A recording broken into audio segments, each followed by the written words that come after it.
Okay, everyone's going to straggle in, but we're going to go ahead and get started so we can stay on schedule today because we have a full day of activities. So welcome, good morning everybody. I hope you all had a wonderful day yesterday and a great evening. Kickball, for those of you who were there, was a blast as always, so I'm glad we were able to do that again as a family. It was fun. Just before we begin this morning, I just have a few announcements. At 6:15, we're going to take the group photo today here right on the stage. So make sure everyone, you have your shirts. If you haven't gotten your conference t-shirt, make sure you stop at the registration desk. But 6:15 promptly here on the stage, we will take the group photo. The photographer will be back around 3 o'clock this afternoon. Also, just a reminder, make sure you visit the sponsor tables, Natera, Protocol, Nutritia, and Ultragenics. And also, just a reminder, Protocol they're making smoothies, so please make sure you stop by and grab a smoothie during one of the breaks. If you're curious about 504 plans, looking for new ideas for emergency packs, curious how others prepare for hospital stays, or want new recipes, make sure you check out the conference committee table in the hallway too. I think it's the third table from the registration table. And then also to reminder, the quiet room is just down this hallway to the right.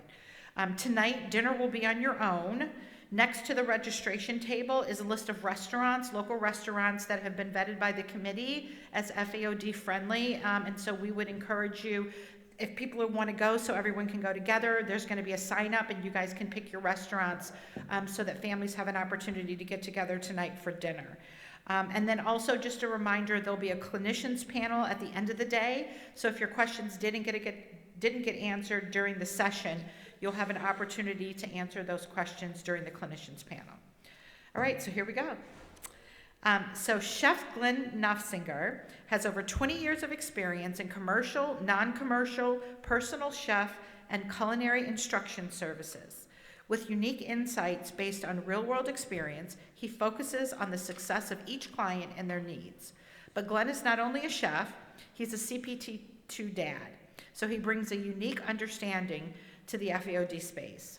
Today, Glenn will share with us FAOD cooking tips and tricks, then help our tweens and teens with their cutting skills, and show our elementary age kids how to make rice rolls.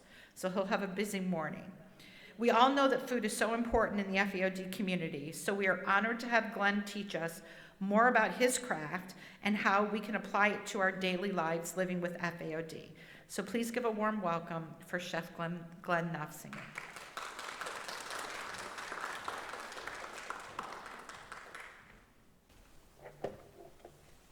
Good morning, everyone.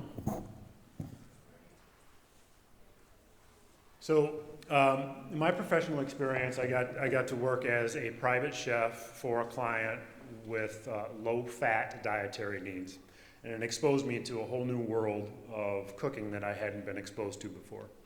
And after that, I didn't know this, but after that, we had 2 children that were diagnosed with CPT2, and the two really fit together well. So I wanted to share with you some of the information I've learned over the years through my professional and personal experience, and some of the tips and resources that my family uses. I know when we first found out, it was pretty daunting to figure out how to change our diets and how to cook in a way that we weren't quite used to, but we quickly adapted, and we've developed some things over the years that are useful. So we're going to go into some of those, and hopefully we have lots of time for engagement and interaction if you have questions. So the main agenda today has got 2 focus points. We met back in kind of late winter, early spring, online with some of the young adults, FAOD young adults, and grabbed their ideas about what they were looking for tips and strategies for cooking. And one of the main things was energy saving strategies. You know, how can we cook in a way that's fulfilling and satisfying, but quick and easy? And we're going to incorporate some of that here today. And then another one was dining out, tips for dining out. When we're on the road, when we're traveling, or when we want to go out with friends, how do we get what we need from restaurants and from dining out? So a quick review. Last year I presented kind of an overview on how to eat very healthy, robust, within the low-fat concept. So whole foods, plant-based foods, how to eat from a rainbow, complex carbohydrates, and what that looks like. There's some resources on the MITA website and on last year's presentation on that specifically. There's a recording of a Zoom call. Stephanie and another one of the moms had a really robust conversation on how to make substitutes in the diet, how to substitute for eggs or oils and baking, and how to do different cooking techniques, and those are widely available. And I touched base on Dr. Campbell's Center for Nutrition Studies, which is a great resource because they're centered around cooking very low fat without any added oils. So their website has resources for sauteing without oil, different cooking techniques, how to make substitutions. They have a very large index of recipes that are all zero fat added. There's no oil. And they include substitutions for items like avocado and other things that are naturally high in fat, which you may be able to have some of, but not a full amount of. In addition to that, my training was at Pritikin Longevity Center, which is in Florida, Miami area. And that's where I went before I went out with this private client. Pritikin, the website itself, has a huge resource also on cooking techniques, recipes. It's a great spot to go if you need new ideas. As does Dr. Ornish and the Spectrum Plan, Dr. Esselstyn of the Cleveland Clinic, Engine 2, Forks Over Knives, Dr. Greger. There's a whole community of these well-established resources that all have websites you can go to for ideas, for cooking techniques, for recipes. They all have published cookbooks. Several of them have communities online. Like the Center for Nutrition Studies has a cute little app you can get on your phone. It's a whole community of people who are eating this way. It's free. You can use their recipes. They have free onboarding, like what does this look like in real life? What's the dietary principles? It's a great spot to go grab stuff that makes sense to you and your family, and you can come back and ask questions if you need to. If anybody wants to know where those apps or those things are located, see me afterwards. I'm happy to show you how to find them. The main point with all these is when I had my experience at Pritikin and then wanted to broaden what I was doing as a professional chef and found these resources, they all had no added oil or fat, and they all had a baseline of about 10% fat calories. You could go less if you needed to, or you could go more if you needed to. But taken in a whole, that's kind of like metadata. There's a huge group of information and resources that we can, in this community, can lean on to use for our purposes. So the main points from that are, it's a great set of resources for dining out. Pritikin has a dining out class. They talk about going to the grocery store and how to read nutrition labels and make substitutions, but also for cooking at home, including family-friendly stuff. This isn't fancy cooking. It's not difficult. We're talking about baking lasagnas or cooking pastas or making things in a way that we all can enjoy that's easy and effective, including batch cooking for the week. So if you times of high energy, or you want to knock out your cooking for the week and the weekend, and do some freezer and meal prep, there's a lot of information on that also. So a recap of kind of what that looks like, a visual representation of all those resources put together, is the base on that is fresh, bright, colorful fruits and vegetables. As much as you want, whenever you want, portable, easy to work with. Those colors they're wonderful. They're immunity boosting. They're full of antioxidants and a variety of other things, nutrients, micronutrients. That's the sweet spot. Build off of that. Then in the middle you see complex carbs, stuff that's got a nice, long, slow, steady burn. The fibers are one of the reasons that works that way. It keeps your blood sugar regulated, lasts a long time. It's a good, it's almost like a battery. It's like a source of long, stable energy. And as we move up the pyramid, you can see leafy greens on the right, as much of those as you want. Legumes there on the left next to that. If you look up legumes in general, they usually have about an equivalent of protein to fiber. So something like a chickpea will be in about the 12 grams of fiber to 12 grams of protein range. And then when you get to the top there, we see we're really limited on nuts and fats and avocado, and you don't see the oil there anywhere. The one exception to that is if you're including MCT oil in your diet, you can use that where and when you need. And then on the outside is the proteins, whatever proteins fit you, whether it's a vegan source Or on the bottom right, that protein is bison. About a 4-ounce piece of bison tenderloin, which is about the size of a deck of cards, has in about the 2 grams of fat range. Shrimp, of course, steamed or boiled, not sauteed, low-fat dairy or non-fat dairy, and then poultry, chicken. And I know in my family we use a lot of chicken breast. We trim all the visible fat from it. We cook it in a way that doesn't use oil. We also use 99% lean ground turkey. That's our sub for taco meat and meatballs and a variety of other things. So that's kind of that visual base. From that, it gets us in that sweet spot. It's a good starting point that fits our nutrition and our profile needs.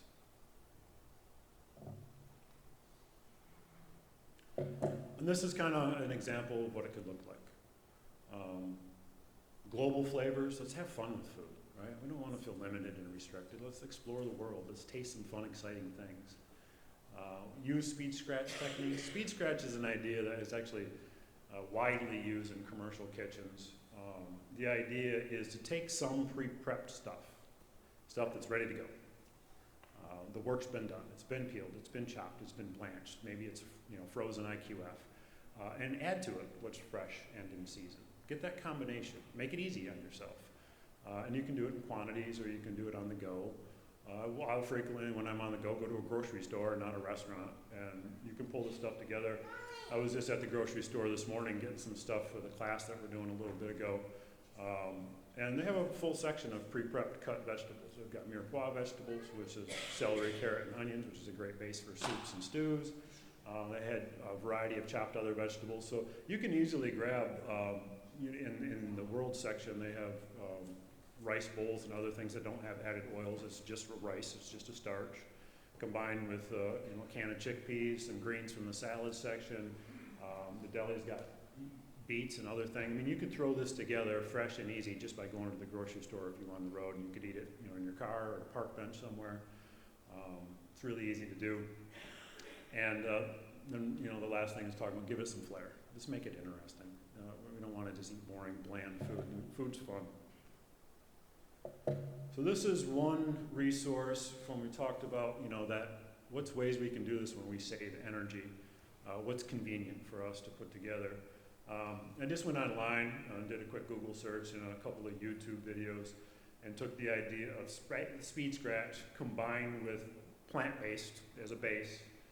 And there's a whole bunch of other things. This one's celebrating with kids. The one on the right there is vegetarian. There's tons if you put in vegan freezer meals or whole food plant-based freezer meals or oil-free freezer meals. And the idea is you can take that speed scratch concept. You can see on the right the stack of bags. Some items ready to go, canned beans, cooked grains, a variety of vegetables, whether it's from the freezer section or it's from the deli section I just talked about. And follow the recipes, and you can put together these bags that are ready to go, get labeled, and they go in the freezer. You can stack a whole week in a matter of 20 or 30 minutes. It's really easy to do. And then to that, when you throw it in your crock pot, turn it on, 3 or 4 hours later, you can add whatever protein you want to add. And so it's super quick, it's super easy, it hits all of those categories that we wanted to hit. Lots of bright colors, good proteins, whole grains, and it makes it functional for everybody to use. There's probably a lot more if you took some time to do that, but you can see the website on the one, and I'm happy to help you find more if anybody has specific questions on, how can I do this? What would this look like for me?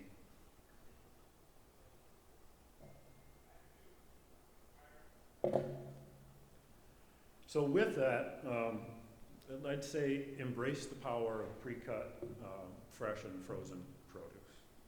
It's ready to go. There is a wide variety available. It's usually captured when it's fresh and in season. It's quickly blanched and frozen. The nutrition profile is maintained. I'll show a slide a little bit later. There's some minutia, there's some tiny loss in nutrients, but it's very small. If you can buy the pre-cut vegetables from the deli section, great, if those work for you. If you have times of high energy where you want to do your own, you can do that too. That's, whatever options work for you. There are great things around now. 10, 15 years ago when I first started doing this, there wasn't cauliflower rice available. The veggies mostly always had some oil or seasoning on them, so you want to read labels. But now there's really great varieties that are available, and stock up on them so they're readily available. You can throw together a really quick soup with a can of black beans, a couple cups of water, 2 tablespoons of salsa, some sweet corn. You're ready to go. I mean, it's a meal. You can combine that with some fresh bread or some corn tortillas, a salad on the side. You can get good at this and have your pantry stocked with items that make it really quick to do. And nice cream, of course. Is anybody familiar with nice cream? Easy ways to take frozen fruit and turn it into almost soft serve, ready to go. And these are some of the legumes and grains that are available. And like I said, this morning I went to Meijer's and picked up these nice little sticky white rice bowls that are ready to go, fully cooked. I just peel the top. We're going to use them to make summer rolls with the kids here after this session. But there's also brown rice. I think Uncle Ben's is a brand. The Tasty Bites, we use that one at home. Familiarize yourself with those, and always check the label. Some of them do contain small amounts of oil that keep it from sticking. So you want to know that, know what, if it's got a half gram of fat in a serving, keep track of it. Some of them do, some of them don't. Combination of those items right there, legumes and rices, is a complete amino acid profile. So you're getting a very satisfying meal as a base to start with. Any one of those with some quick vegetables and a protein, you're good to go. Use a microwave, 10-15 minutes. And then jarred sauces like harissa or chutneys, or the ones that are low fat and we can use, really take it up another notch. They give it some life. You could mix a harissa with the beans, maybe a splash of plant-based milk, and you've got a quick curry that goes over rice. Super quick curry, less than 5 minutes. Possibilities are really endless. It's up to your imagination.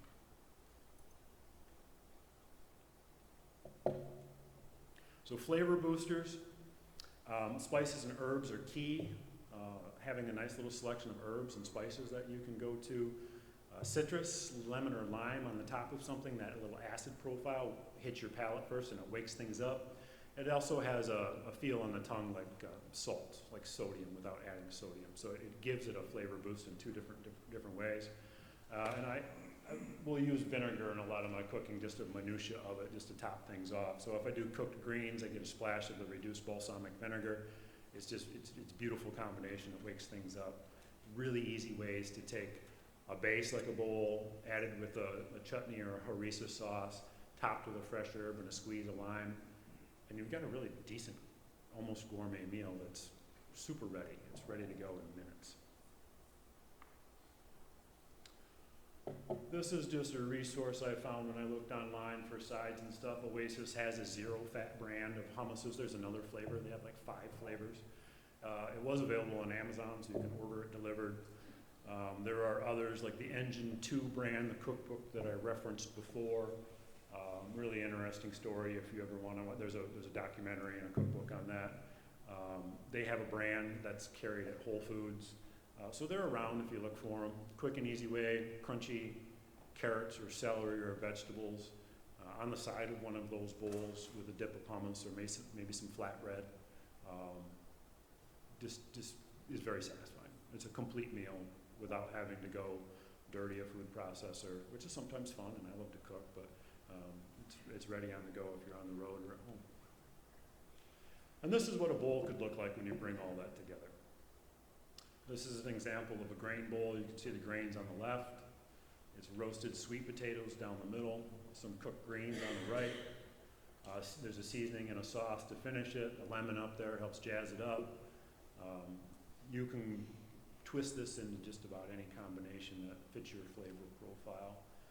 Quinoa, brown rice, beans, roasted vegetables, all very quick, very low in labor and energy spend, and can easily be stocked for very budget-friendly amounts. We're talking about buying vegetables, finish with your favorite protein, piece of broiled fish without oil, maybe some roasted chicken breast, shrimp, or you could finish it with a non-fat Greek yogurt. You could do probably hundreds of different combinations, whatever fits your profile. So this is a kind of a fun look at tacos, bright, colorful. I know for our tacos we use the 99% fat-free ground turkey, make a pretty simple taco meat, and then we have all the fixings. We jazz it up and we have fun. Food's not boring at our house. All my kids like to cook and they like the dirty dishes too. And it fits for everybody. You know, if I want a little bit more fat, we'll have the avocado and they can have some too, but you're able to hybridize that across the whole family.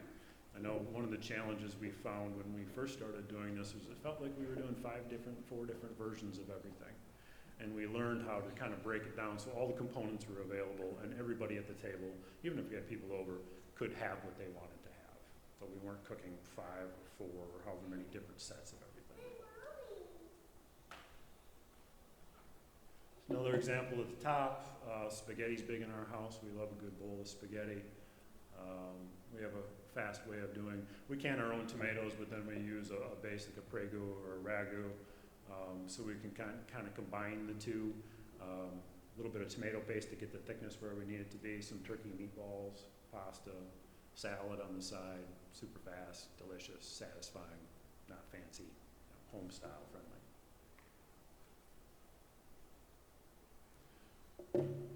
This infographic's a little blurry. What it is, and you can find these online if you're ever interested in looking at ideas for food. You can type in infographic stuffed sweet potatoes. Look at images. And this one's got several different kinds of stuffed sweet potatoes. You know, I think there's a Greek, a Mediterranean, a Latin, and on down. Great satisfying meal. Sweet potatoes microwave really well. The other ingredients can be speed scratched, so you can add and stuff the way you want. Everybody can kind of build their own.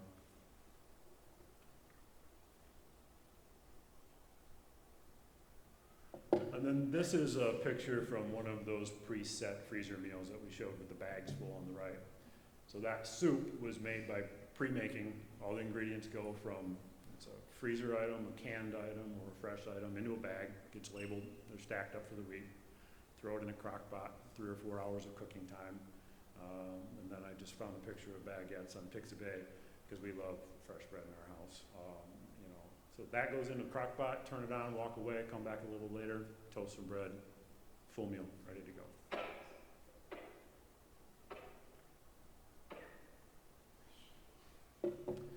So a summary on that, both fresh and frozen fruits are excellent choices. Get your fruits and veggies. They're beautiful, they're delicious, they're full of all kinds of wonderful things for your metabolism. In a little bit, we'll look at that slide that kind of shows a comparison. Definitely consider the frozen options. They're usually put up, they're flash frozen. The way they're processed these days, it really captures that nutrition profile. You can get them as big bags as you want. I know a lot of times we'll go to a local GFS market we eat a lot of smoothies in our house. 5-pound bags of blueberries and cherries and on down the line, so we can whip out smoothies whenever we want to. Definitely check to make sure that it doesn't have added fat. A little bit can add up. You know, if it matters in your daily profile, you don't have the fat available, you don't want it.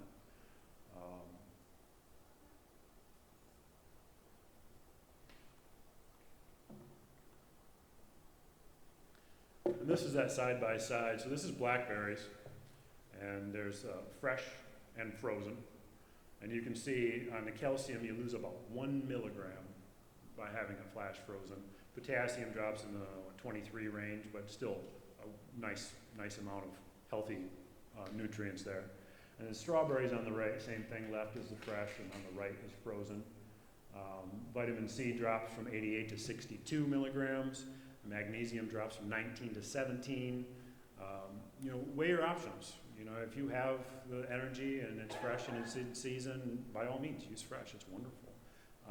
But if you don't and you want to back up, frozen is a very viable option. And this is a little bit of celebration in the kitchen, a little bit of fun. Times of high energy. You know, get good at your own meal prep. Practice a little bit. Don't be afraid to fail. Try new things. Look online. Reach out to those apps. Call me. You know, whatever it is, have a little community, a little bit of fun with your food, and cook what you can when you can. Cooking large batches of grains or beans. It's easy to throw some grains in an Instapot and have it cooked off, and then you can freeze it off in portions that work for you. Or beans in a crock pot. I know sometimes it feels like you're watching a pot of beans all day. Use a crock pot. You don't have to. Get those cooked off. And knock out some meal prep ahead of time with onions and garlic and aromatics. You can have a little set of those that are ready to go in just about any dish. So any questions on that before we move on to the next section for dining out? Anybody have any victories in that you'd like to share or questions that you'd like to ask?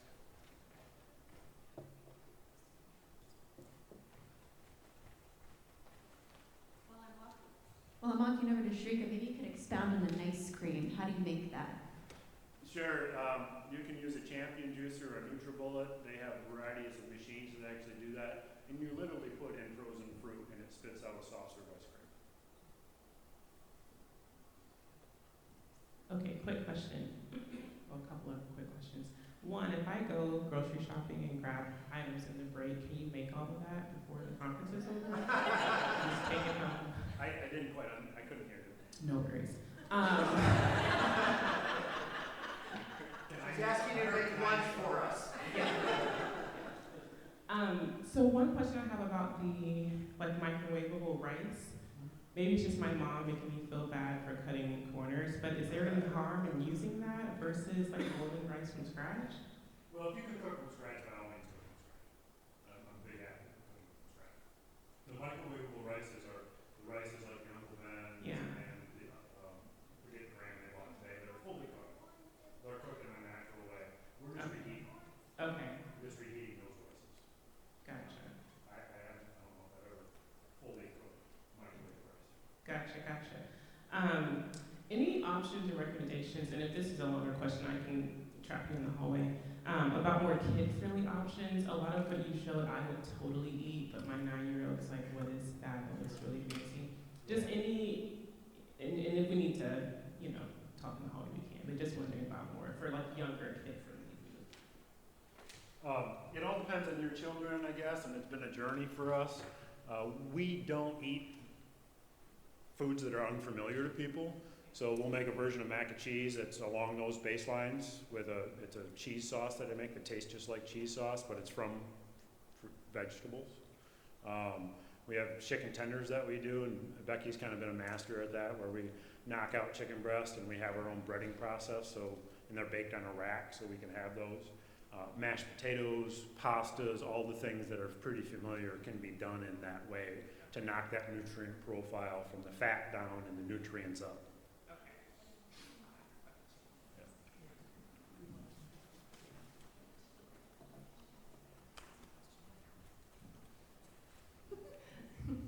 What is the nutrient loss with a canned food item from fresh? I would have to look that up. I would assume it's similar. If you're boiling and cooking beans and then eating it fresh, they're boiling and cooking beans and putting it in a can. So it would be a similar, I would think, loss to nutrients. But I could look it up on specifics. Are there particular fruits and vegetables that lose less of their vitamins when they're frozen? I don't know deeper detail on that. I could certainly look and maybe find a table or a chart. I would assume that there are some that are more than others, but in general, that little thing I showed you is the freezing process involves a blanching and freezing, and it's done very quickly, and it does usually, in most cases, maintain most of the nutrients, but we could look and see. To that question, it's really the nutrients that are more labile. So vitamin C and riboflavin are more labile than the others. So it's what foods are high in that, but might lose a little bit more with freezing and canning. But it absolutely is true that canning and freezing maintains most of the nutrients. They're really great options. But my question was, I was wondering if you could talk a little bit about sautéing without oil, because I've reduced oil a lot in sautéing, but I've never gotten away from to zero. So what's the technique for that? Usually just use a liquid. So the vegetables you're sauteing usually have an inherent amount of liquid in them, and you start with a tablespoon or two of water or broth, Okay. and it gets it started. And then a combination of heat control and a lid or a partial lid keeps it rolling where you're not boiling it off. Steaming's another great option, but that liquid gets it going. If I'm doing it that way to finish, I usually try to get the liquid to almost dry up while I walk the temperature down, and I get that coloring still, which is the whole point of that saute, is that finished texture. And on Center for Nutrition Studies, they have a section in there on sauteing without oil.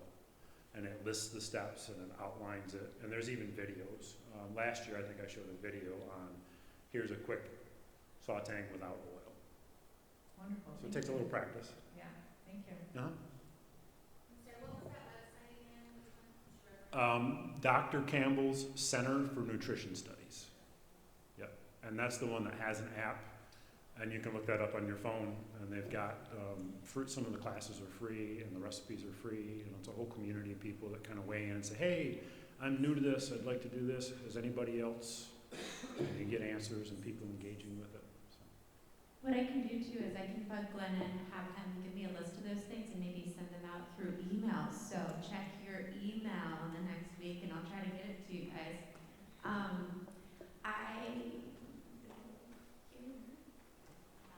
While I'm walking, so egg whites, I would assume you do the same thing, but I still sometimes they stick to the bottom of the pan and sometimes they don't. Any tips? Or it's just all about moisture and if it's too high or too low? Yeah, the quality of the pan, the higher the quality, like an all-clad or a Kelphalon that uses it's an aircraft-grade aluminum that doesn't use Teflon. And then properly seasoning your pan. So I'll season a pan with a little bit of spray oil that I then wipe and then season it with heat and get it to cause a coating, which you can wipe the rest of it off, but you maintain a good nonstick pan, and then it's a combination of heat and moisture. Hi, I'm Lauren. I have CPT2 deficiency. Two questions. One directed at you is that we will be talking about using like the MC2 or the jojoba with cooking. Mm-hmm. Awesome. And then maybe not directed towards you, not sure who this is directed towards, but is there anybody either here today or maybe in the future that would be able to talk about like the mental health aspects of like how this affects us with eating and like just as an older person in my 40s, with CPT2, you know, it's life, right? So we're in many different situations with friends and colleagues, and some people know about your condition, some people don't, and you're just trying to fit in, and then there's all these like messages of, oh, well, you shouldn't be eating these kinds of things, you should be eating that. Yeah. Like the news and the media. So there's like a huge, I would say like mental health aspect that comes into this as Sure. well. I didn't know if anybody was going to touch on that or, like I said, in the future. I've also seen people, a lot of people, including myself, you know, it's difficult to lose weight with these conditions, and there are some people with eating disorders and things like that. I wonder if that's going to be touched on or if it could in the future, because that's something important for the adults and, you know, as the kids and teens get older, it's going to be important, I think. Yeah, Stephanie, I think tomorrow is some of the conversation about mental health Yeah, so in general. today, I think it's this afternoon. And Okay. This afternoon there's going to be a mental health component, and so I definitely encourage people to be here for that. And Dr. Arnold's presentation last year talked a little bit about that. But right, wasn't it last year? Your presentation last year? But that being said, I think that's a really good question to bring up when we do our community panel today, because I think a lot of people in here will have lots of thoughts and feedback, and just know that you're not alone in that, because it is stressful, absolutely, to have to think about food all the time. And I hope that the teens will be in part of that conversation, because they have built a lot of resilience on how they deal with it day in and day out. But as adults, we need our own resilience too, you know, whether affected or being parents. So it's a super, super important topic, and I'm glad you brought that up. Yeah, in general with MCT oil, we use it at our house all the time. We have Liquigen that we put in a variety of things, and then we have well, it used to be, I think it's been changed, but we can also get it from our health food store. We have a high-grade MCT oil that, the key to that is keeping it below the smoking point. Once it hits that, it kind of denudes its value, and it's not what we want it to be anymore. Plus, it doesn't smell that great. But you can use it to saute with, and you can use it in baking, and you can use it. We do 99% free turkey burgers on the grill, and then I do an oven sweet potato fry, and they're killer. They're really good. And we do that by using MCT oil. You know, there's little tricks in doing it, like I'll use a metal pan, and I'll take the bottom rack and put it all the way in the bottom, and the top rack and put it all the way in the top. And I start off by cooking the sweet potato fries on the bottom rack where that element is when it's on oven mode. So I get a nice direct metal to food contact with the heat right there. And then I take the pan out to finish the other side and put it up in the top and put it on broil.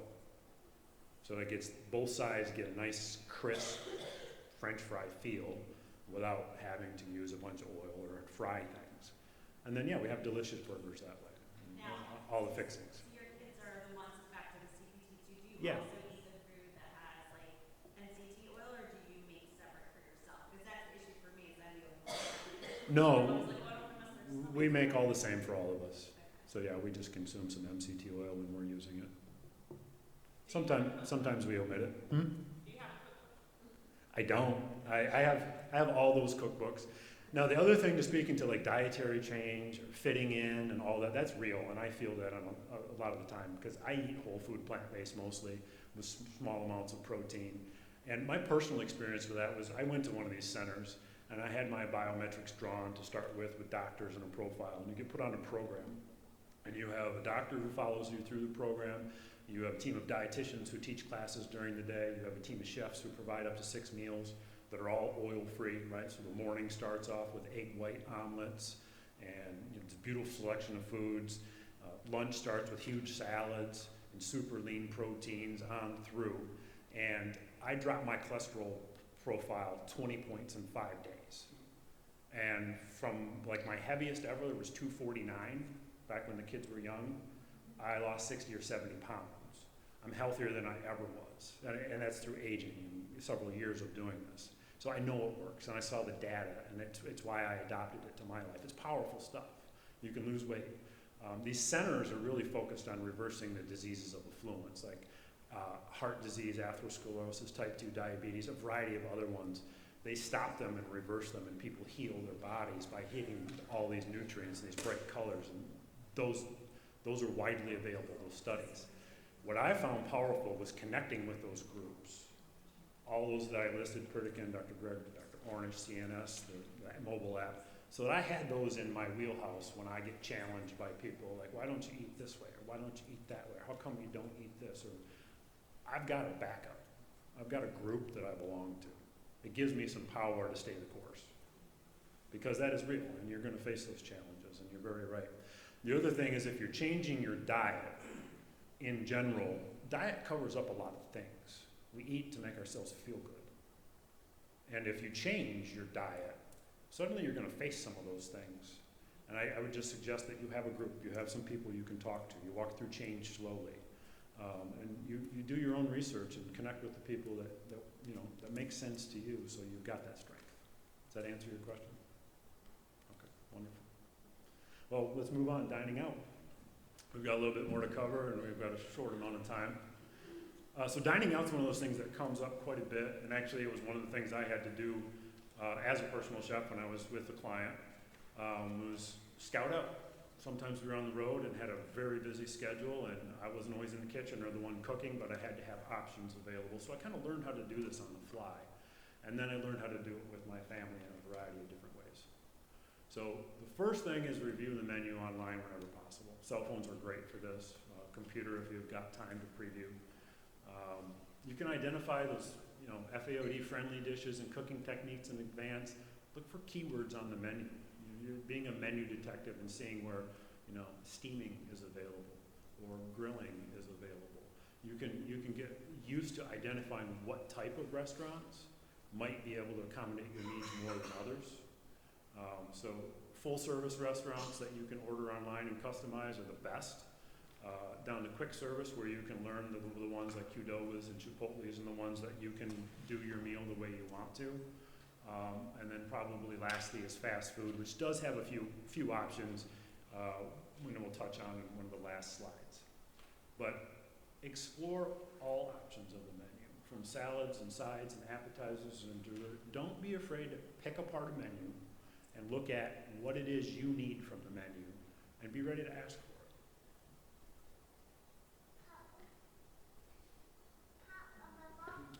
Another thing is don't go out to eat too hungry.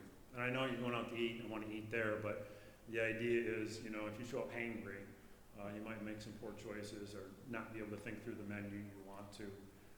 So sometimes a small snack before you go, an apple or a granola bar or some jerky, whatever fits your needs before you get there, allows you then to maybe have the salad and a simple side, rather than feeling like you're stuck with some fried food or some greasy food that really doesn't work for your profile. Another time is restaurants are busy places. Choose the right time and place if you can. If you go to a place that's just jammed full of people and it's like lunch rush and you're asking for special order items, it might be a challenge for them. They might not be able to accommodate you fully. But if it's slightly before lunch or after the rush or maybe an early dinner, maybe senior hour, so to speak, you've got more chance at success.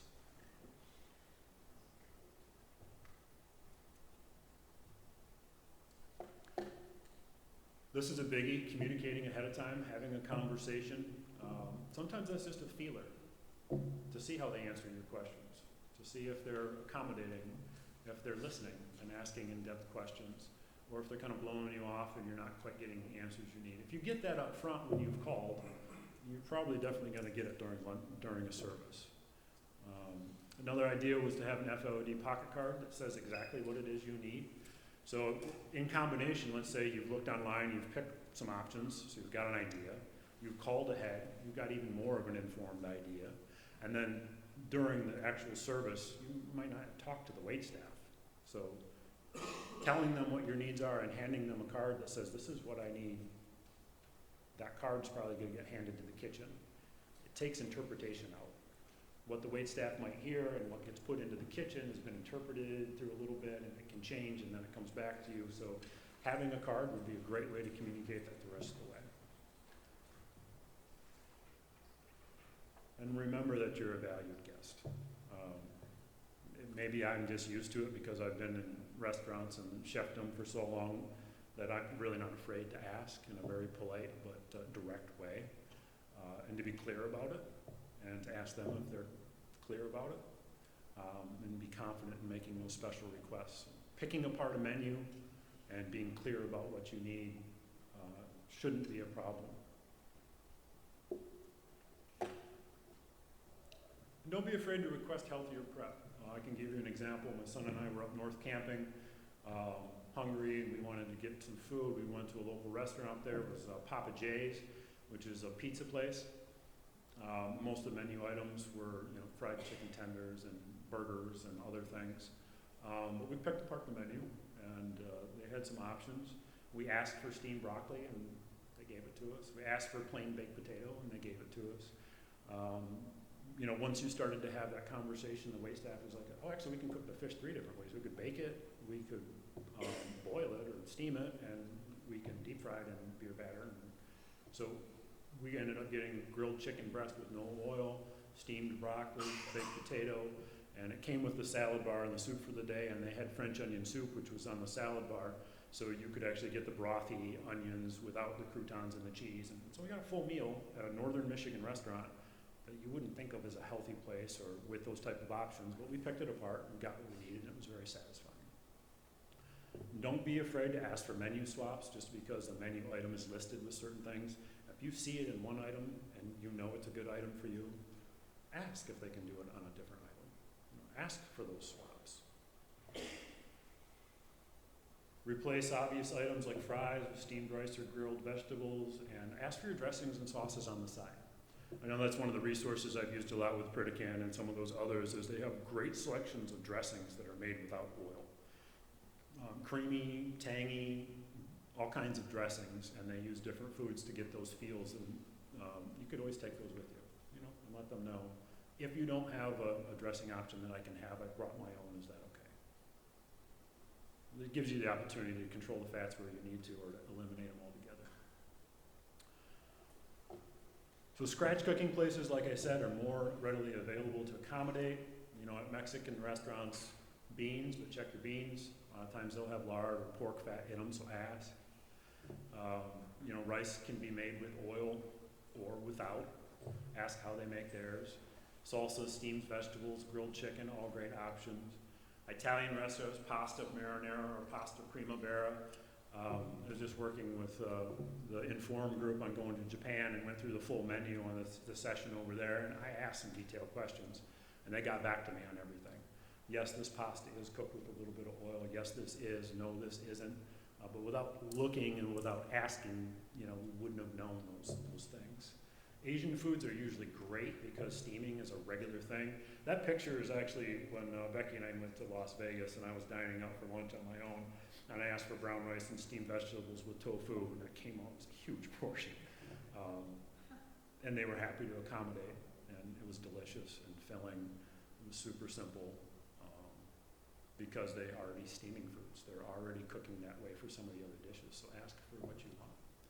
And then Indian foods, you know, be careful of oil or ghee in there, but there are places that have vegetable curries and other things that don't have to be made with full-fat coconut milk. Nice combination, lentils and rice is a complete protein. Obviously lots of fun flavors in Indian cooking. And then lastly but not least, this is fast food. So on the bottom there you see two Wendy's options. It's the plain baked potato, and on the right is the apple pecan chicken salad. So you could ask for the pecans on the side or omit it. You get a nice bright green salad with chicken breast. Check the chicken breast to see where the fat comes in so you know where you're at. The baked potato, this would be stopping at 2 spots. Could be stuffed with all the items on the side menu at Taco Bell on the top. So you can see peppers, onions, pico de gallo. Their beans do have oil in them, cabbage, but you could, you know, shop around a little bit to pull together. Even fast food does have some options that get you what you need when you need to.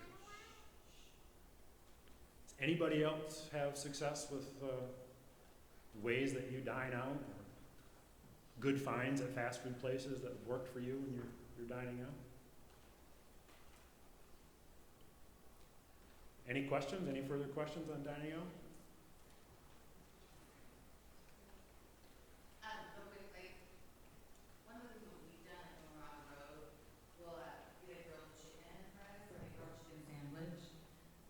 But sometimes we'll pick it apart. Like, okay, the bun, we don't want it toasted, we don't want any bun oil, we don't want any butter. But sometimes we get some questions as far as the grilled chicken, and we'll say no extra oil. But I feel like some places, and I could be wrong, but fast food places or any place, they'll put oil on the grill. Do you recommend like they bake it clean? Because sometimes people will say, is this an allergy? And sometimes we'll say, sure. You know, just so that it depends. And sometimes we're like, no, it's okay. But how about, do you know anything about like fast food places or even some other like sit down restaurants? Will they put oil on their grill? Yeah, unless you're very specific that they don't. It is a typical process. Italian places will batch cook off pasta and then blanch it in cold water so that it's ready to go for a reheat process. It's usually portioned out then and it's on the line, so as orders come in, they have the ingredients.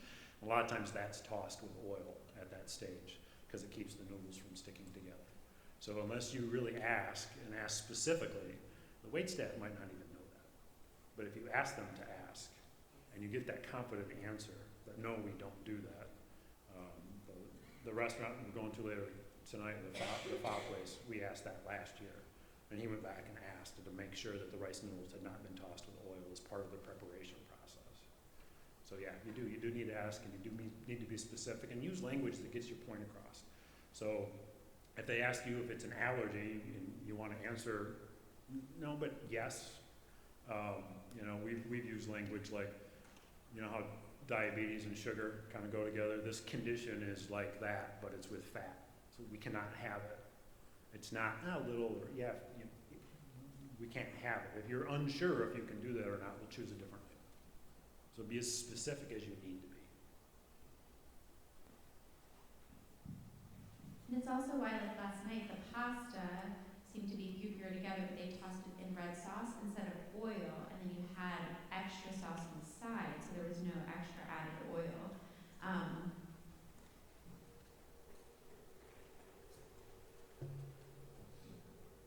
You mentioned the FAOD card that you can give the wait staff. Is that already made somewhere for us, or? No, but maybe we could work on one that makes sense. A little bullet point of what that is, and it's a great communication tool that would be all of that you've done. You've called ahead, you've looked ahead, and now you're actually ordering your food, and you want that last piece is probably the most important piece to be communicated, and that would be, it's readable. There's no loss of translation there. Yeah, it's a good idea.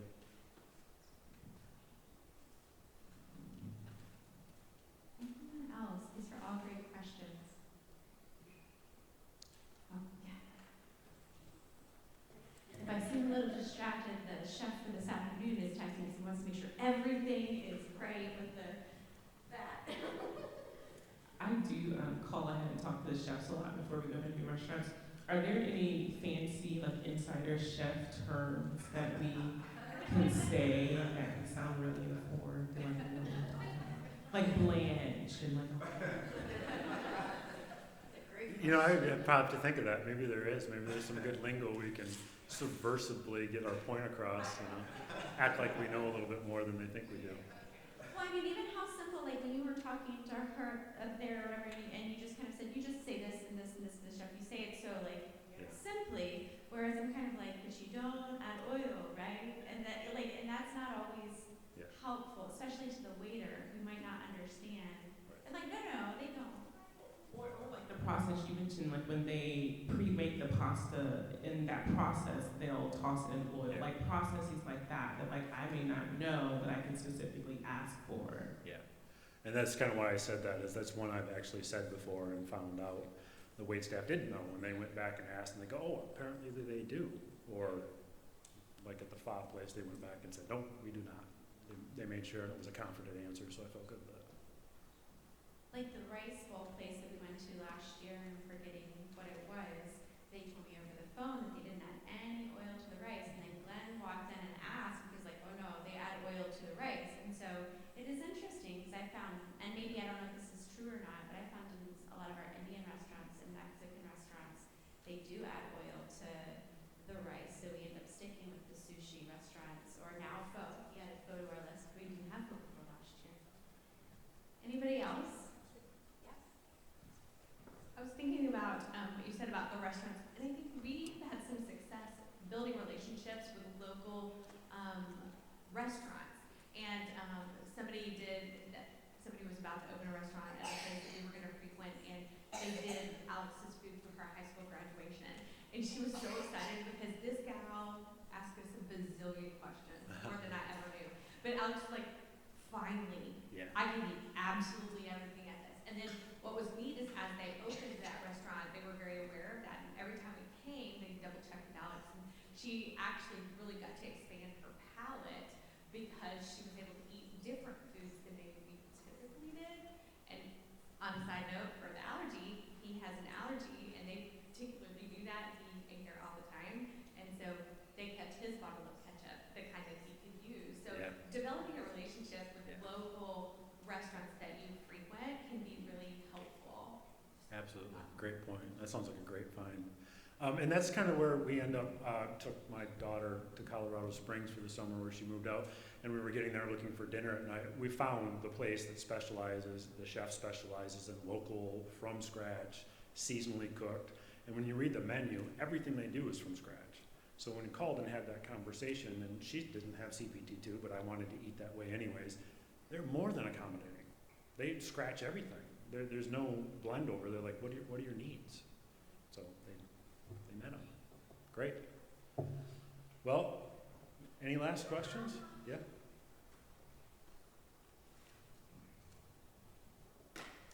If you have any more questions, definitely come back during the I don't know what we're calling it, the story moments time, because Glenn will be here, right, Glenn? And we can also bring up food and conversation then. So definitely come with your questions to that, and thanks so much, Glenn. Thank you, everybody.